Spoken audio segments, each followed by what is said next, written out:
¿Algunas veces te has preguntado cuál es el campo de la física que estudia ese fenómeno que pasa cuando juntas dos imanes? Pues ese campo de la física es la física eléctrica.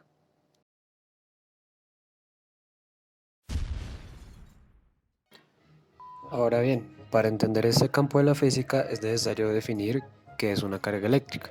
Las cargas eléctricas son básicamente partículas que ejercen fuerzas atractivas y repulsivas entre ellas. Y como bien es sabido, las cargas eléctricas iguales van a generar una fuerza de repulsión, mientras que las cargas eléctricas diferentes van a generar una fuerza de atracción.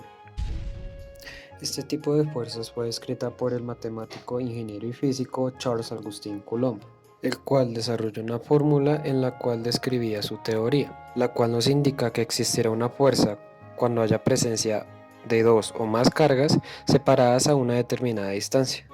Por lo que, como podemos observar, mientras exista una menor distancia entre las cargas, existirá una mayor fuerza eléctrica. Ay, ay, ay, ay.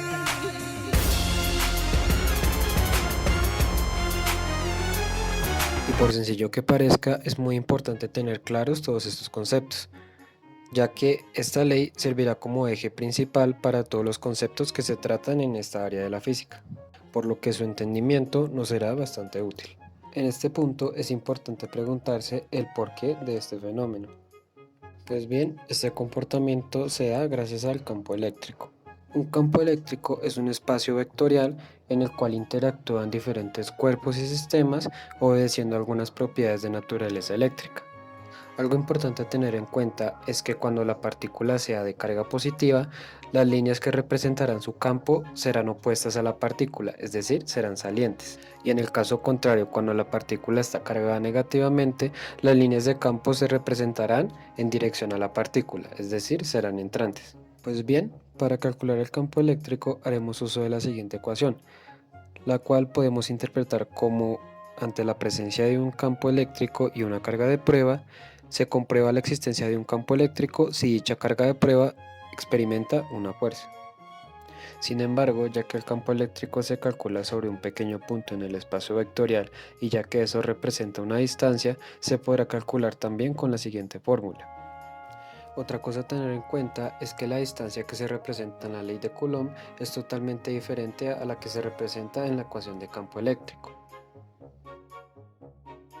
Nuevamente, entre menor sea la distancia entre la partícula que genera el campo eléctrico y la partícula de prueba, el campo eléctrico presentará una mayor intensidad. Pensar en las interacciones que pueden suceder en dichos campos eléctricos es un tema que puede resultar bastante amplio.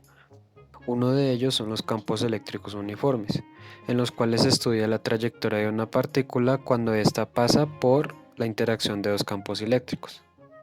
Ya que estamos hablando de fuerza eléctrica, esta la podremos despejar de la ecuación de campo eléctrico, en la cual la podremos relacionar con la segunda ley de Newton, en donde es oportuno mencionar que esta trayectoria será consecuencia de la fuerza que ejerza el campo.